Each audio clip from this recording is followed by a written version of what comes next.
یہ انٹرویو جو ہے یہ شائع ہوگا. سوری، امریکہ کی دوپہر 12 بجے یہ انٹرویو شائع ہوگا. لائیو میں کروں گا، ریکارڈڈ نہیں کروں گا.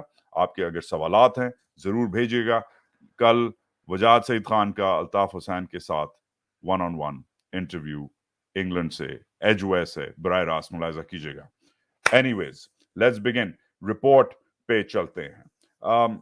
سمری رپورٹ کی پہلے پڑھ دوں تاکہ آپ کو سمجھ آ جائے کہ دنیا کا سب سے بڑا جرنلسٹ واچ ڈاگ کیا کہہ رہا ہے پاکستانیوں اور کینینز کے بارے میں. With opaque or misleading investigations, a lack of cooperation and failure to arrest suspects, everyone is trying to protect their interests at the expense of the truth about Sharif's death and justice for his family. مطلب کہ یہ جو investigations ہیں ابھی تک جو ہوئی ہیں دونوں حکومتوں کی وجہ سے وہ مسلیڈنگ ہیں، جھوٹی ہیں، ڈرامچی ہیں، اور دونوں حکومتیں اپنے جو اثاثے ہیں، اپنی جو اگر وہ ملوث ہیں اس کو اپنے ٹریل کو کور کر رہی ہیں. سپریم کورٹ سے شروع کرتی ہے یہ انویسٹیگیشن پاکستان، اور کہتی ہے، کڑی انگریزی میں کہتی ہے، Pakistan supreme court seems to have given up. Pakistan کی سپریم کورٹ نے ہتھیار ڈال دیے ہیں. کہتی ہے after quickly taking responsibility for the Pakistani side of the investigation into Arshad Sharif's murder in Kenya on 23rd October 2022, in order to facilitate a case made complex by its transnational nature, Pakistan's highest court has not held a single hearing since June 3rd. یہ بہت بڑی hearing تھی، اس میں international ٹرانسنیشنل جو تھے connections تھے، مگر 3 جون سے آج 24 اکتوبر ہو گئی ہے. جون، جولائی، اگست، سپٹمبر، اکتوبر، 5.5 مہینے ہو گئے ہیں. 3 جون سے پاکستان کا سپریم کورٹ چپ ہے اس انویسٹیگیشن کے بارے میں. Officially, the lack of mutual legal assistance agreement between the two countries is the cause of the blockage. Officially کہا جاتا ہے کہ بھائی وہ کینیا سے ہمارا کوئی تعلق نہیں ہے. Legally speaking تو بڑا مشکل ہے کہ یہ کیس آگے چلے. کینیا بھی اس طرف سے وہ بھی ڈھیٹ بنا ہوا ہے، اس نے بھی کوئی پاکستان کو ثوابت اپنی طرف سے اپنی انویسٹیگیشن کے نہیں بھیجے. یہ تو آفیشلی جو ہے دونوں جو حکومتیں کہہ رہی ہیں یہ آفیشلی سٹانس ہے. ان آفیشلی کیا سٹانس ہے یہ آر ایس ایف رپورٹ کرتا ہے، اور ایک سینئر ذرائع کے مطابق کرتا ہے کہ the situation benefits both countries. یہ سینئر ذرائع آر ایس ایف کو بتاتا ہے کہ یہ دونوں جو ممالک ہیں یہ دونوں لیک آف انویسٹیگیشن سے، انویسٹیگیشن کو بند کرنے سے یہ دونوں کا فائدہ ہوتا ہے. neither of whom is really willing to get bottom of this. دونوں ممالک ہیں وہ اس انویسٹیگیشن کو ختم نہیں کرنا چاہ رہے، اس کو ریزالو نہیں کرنا چاہ رہے. پھر کہتا ہے during the past year various investigations have been marked by opaqueness. کافی ساری الگ الگ قسم کی انویسٹیگیشنز دونوں ممالک میں ہوئی ہیں، مگر پھر آر ایس ایف کہتا ہے کہ there have been crude attempts to stare them down false paths. یہ جھوٹی انویسٹیگیشنز لی گئی ہیں، جھوٹی ڈیٹا، جھوٹی انفارمیشن فراہم کی گئی ہے تاکہ انویسٹیگیشن ختم نہ ہو. آر ایس ایف یہ کہہ رہا ہے دونوں پاکستان اور کینیا کی حکومتوں کے بارے میں. A year after Arshad's murder, no suspect has been arrested. کوئی اریسٹ نہیں ہوا. No instigator has been identified. کسی نے جو بھی کنسپیریٹر تھا، جو بھی اس کے پیچھے تھا، وہ بھی ایک نام بھی ابھی تک آگے نہیں آیا. آر ایس ایف کہتا ہے Kenya is protecting its police officers. وہ اپنے پولیس والوں کو پروٹیکٹ کر رہے ہیں اور ڈیلیبریٹلی اسٹیئر کلیئر کر رہے ہیں کہ ان کی سیکیورٹی سروسز انوالو نہیں تھیں. اور پھر آر ایس ایف کہتا ہے کہ ایک انڈیپینڈنٹ انویسٹیگیشن ہونی چاہیے، ورنہ یہ ایک اور قتل ہے ایک اور صحافی کا جو بغیر کسی ڈیو پروسیس کے، بغیر کسی انصاف کے جو ہے وہ ہسٹری میں غائب ہو جائے گا. یہ تو آفیشلی ان کا اس وقت آر ایس ایف کا بیان ہے، مگر ضروری ہے کہ اس وقت international investigators R S F جیسے انڈیپینڈنٹ انویسٹیگیٹرز اب تک کیا سمجھ چکے ہیں. پہلے تو ارشد شریف کے بارے کی جو بایو ہے، اگر آپ میں سے نہیں جانتے، ارشد شریف میرا کالیگ تھا، ڈان میں ہم ساتھ تھے 2006-7-8 کے زمانے میں. جب تک میں ڈان میں تھا ارشد بھی ڈان میں تھے. میں نے 2006-7 میں جوائن کیا، ارشد نے 2007-8 میں جوائن کیا. وہ اسلام آباد ٹرانسفر ہو گئے، میں کراچی میں ہی تھا، ہماری ساتھ ٹریننگ ہوئی.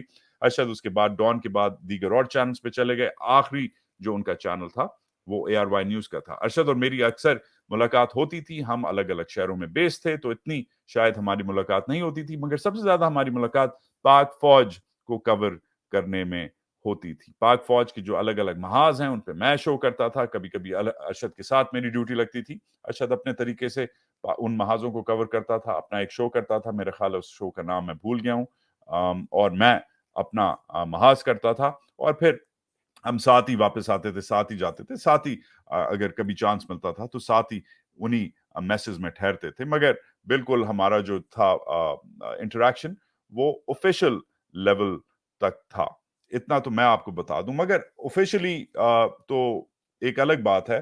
ارشد کی ڈیتھ کے بارے میں کتنا جانتا ہوں اور آر ایس ایف کتنا جانتا ہے, آج یہ آپ کے ساتھ دو ہاتھ ہو جائیں. آر ایس ایف تو موٹا موٹا کہتا ہے کہ ارشد بڑا ایک مشہور اینکر تھا اور ایک آؤٹ اسپوکن کرٹک تھا فوج کا. وہ پاکستان سے 10 کیس اس کے اوپر لگے ہوئے تھے.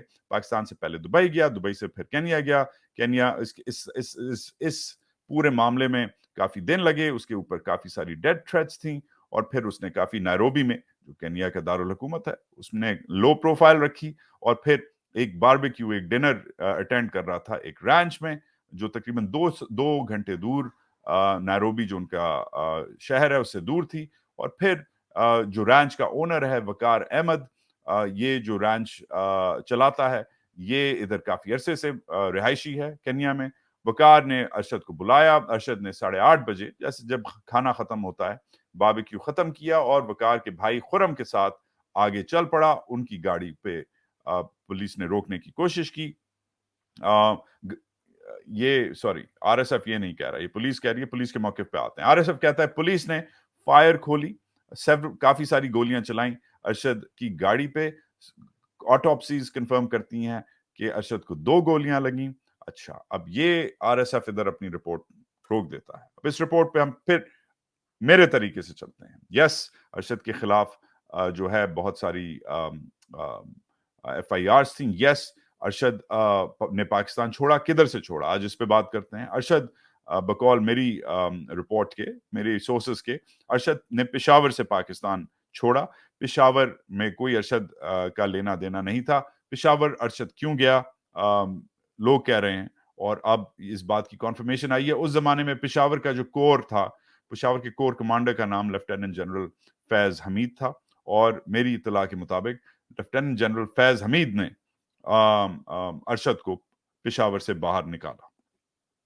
اور میری اطلاع کے مطابق لیفٹیننٹ جنرل فیض حمید جو کور کمانڈر پشاور تھے, ان کے ایک سٹاف افسر نے ارشد کو دبئی میں ریسیو کیا. دبئی میں کچھ دن اسے پٹ اپ کیا, مگر پھر اسی بندے نے ایڈوائز کی ارشد کو کہ آپ ادھر سے پھوٹ لو, آپ ادھر سے نکلو, آپ کا ادھر ریکال نوٹس آ گیا ہے, آپ کو آپ کے پیچھے اماراتی جو اتھارٹیز ہیں وہ بھی چاہ رہی ہیں کہ آپ نکل جائیں.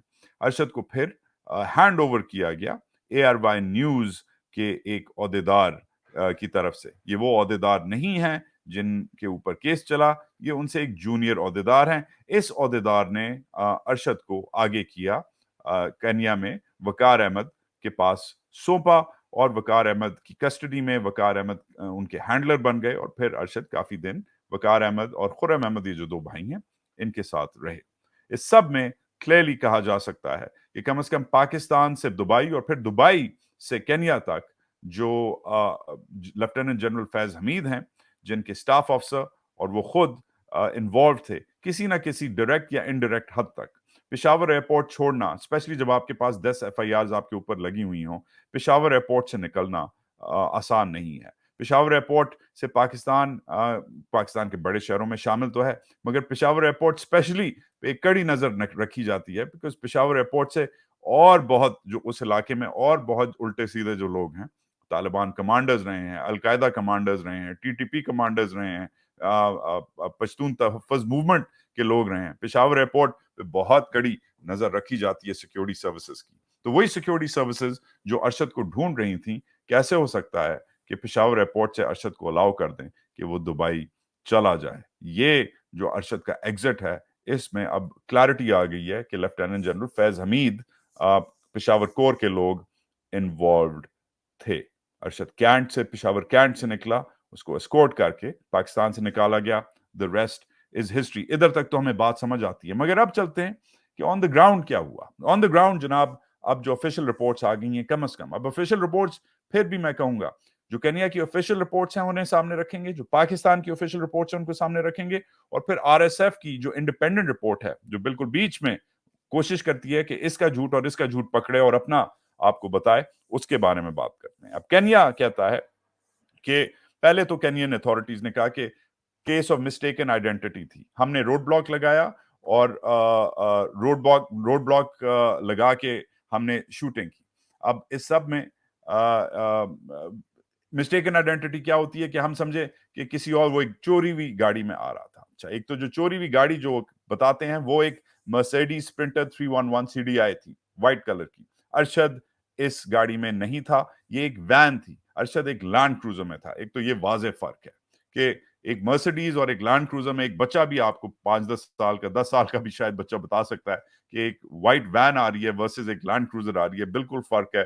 مرسیڈیز اور ٹویوٹا کا کوئی لینا دینا نہیں ہے کسی بھی طریقے سے. ایک فراری اور ایک لیمبورگینی اگر آئے فار ایگزامپل تو فرق شاید نظر آتا ہے. ایون اگر ایک ٹویوٹا کرولا اور ایک ہونڈا سیوک اگر نظر آئے تو شاید ایک عام آدمی شاید کنفیوز ہو جائے, مگر ایک بالکل الگ گاڑی, ایک بالکل الگ میک کی, بالکل الگ ساخت کی گاڑی اگر آپ کنفیوز ہوں, ایک تو یہ مسئلہ ہے. دوسرا جو یہ روڈ بلاک والی سٹوری ہے جدھر وہ کہہ رہے ہیں کہ ہم نے شوٹنگ کی, ادھر کوئی روڈ بلاک کی کوئی ثوابت نہیں ہے کہ ادھر روڈ بلاک لگا ہوا تھا. اچھا, پھر ایک اور چیز ہے کہ یہ کہتے ہیں کہ یہ جس جگہ جا رہے تھے, یہ کہہ رہے ہیں کہ ویسے تو ارشد نیروبی واپس جا رہا تھا مگر گاڑی تو نیروبی سے آ رہی تھی, جس گاڑی کی کھوج کر رہے تھے. تو آر ایس ایف اپنی رپورٹ میں کہتا ہے کہ اس میں بھی کوئی کریڈیبلٹی نہیں ہے, کوئی سچ نہیں ہے, کیونکہ گاڑی جدھر سے چوری ہوئی ہے ادھر تھوڑی واپس جائے گی, گاڑی تو ادھر سے نکلے گی. تو یہ بھی کینیا کی جو پولیس رپورٹ ہے اس میں جھوٹ نظر آتا ہے. اب جیسے پاکستان میں بھی انویسٹیگیٹو اتھارٹیز ہیں, کینیا میں بھی ہیں, انہوں نے انویسٹیگیٹ کیا. اس اتھارٹی کا نام انڈیپینڈنٹ پولیس اوورسائٹ اتھارٹی ہے, IPOA. انہوں نے, یہ پولیس کی پولیس ہیں, آپ کہہ سکتے ہیں انٹرنل انویسٹیگیشنز برانچ ہے, یہ ان کی انٹرنل افیئرز برانچ ہے. انہوں نے جناب شروع کیا کام. اس رپورٹ انہوں نے ایک رپورٹ شائع کی, وہ رپورٹ ابھی تک چھپی نہیں ہے, وہ رپورٹ ابھی تک وہ رپورٹ دبا دی گئی ہے, مگر جن لوگوں نے وہ رپورٹ دیکھی ہے آر ایس ایف کے, وہ ہمیں بتاتے ہیں, دس از ریئلی امپورٹنٹ. وہ کہتے ہیں کہ وہ جو پولیس سٹیٹمنٹ ہے, کہ جو پولیس آفیسرز جو اپنی سٹیٹمنٹس میں کہہ رہے تھے, انہوں نے بھی اپنے رسپانسز انویسٹیگیشن کے دوران بدلے ہیں. گاڑی میں کچھ نہیں تھا جو بتا سکے کہ ارشد کی طرف سے گاڑی سے فائرنگ ہوئی ہے. ایک تو یہ انہوں نے, ایک اور پہلے انہوں نے کہا مسٹیکن آئیڈینٹی, پھر انہوں نے کہا کہ ارشد کی گاڑی سے فائرنگ ہوئی, پھر انہوں نے کہا کہ ارشد کی گاڑی میں کوئی ہمیں خول نہیں ملے, کوئی بھی کارٹریجز نہیں ملے, پھر انہوں نے اپنے کارٹریجز اٹھا کے غائب کر دیے, حالانکہ پولیس کبھی اپنے کارٹریجز نہیں اٹھاتی. وہ پولیس ہے, اسے چھپانے کی کچھ ضرورت نہیں ہے. اس کو آر ایس ایف سسپیشس کہتا ہے کہ یہ غلط ہوا ہے. یہ جو رپورٹ ہے خود ان کی, یہ رپورٹ اب IPOA کی, کینینز کی رپورٹ بند ہو گئی ہے, اور انویسٹیگیشن جو کینیا میں ہے اس رپورٹ کے بعد بند ہو گئی ہے. یہ جو فائل ہے, یہ جو کیس فائل ہے, یہ دب گئی ہے. مگر اس سال 6 مہینے پہلے مارچ میں 2023 مارچ میں کہا جاتا ہے, یہ IPOA والے بتاتے ہیں جنہوں نے رپورٹ لکھی ہے آر ایس ایف کو, کہ it is likely that our recommendations will include sanctions and prosecution. ہم نے جو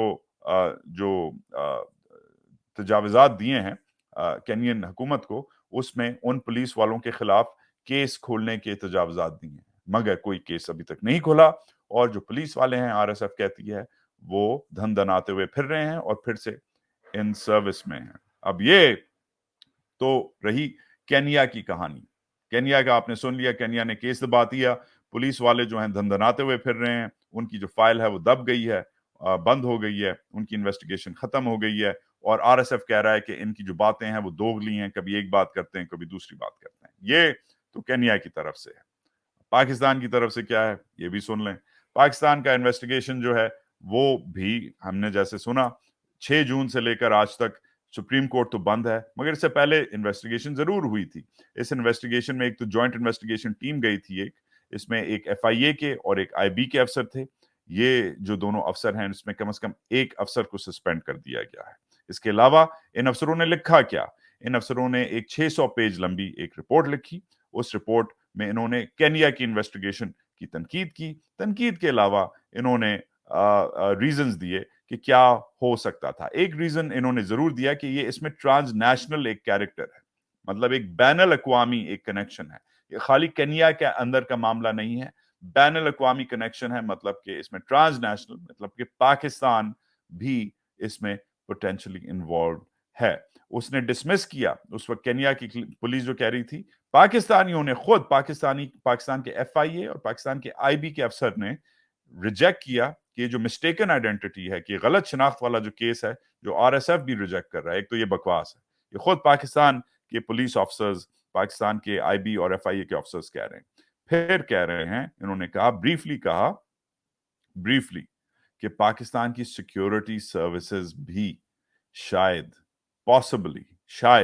انوالو ہو سکتی ہیں. اس سے زیادہ بات نہیں ہوئی, مگر جو پرسن آف کیریکٹر تھا, جو وقار احمد صاحب تھا, ان کو ایک کی فگر, ایک امپورٹنٹ بندہ جو کہہ سکتے ہیں آپ, ان کو اس پوری انویسٹیگیشن میں ڈالا, کیونکہ اس کے جو کنیکشنز ہیں پاکستان کی انٹیلیجنس سروسز کے ساتھ, باقیوں کے ساتھ, وہ بہت انٹرسٹنگ ہیں.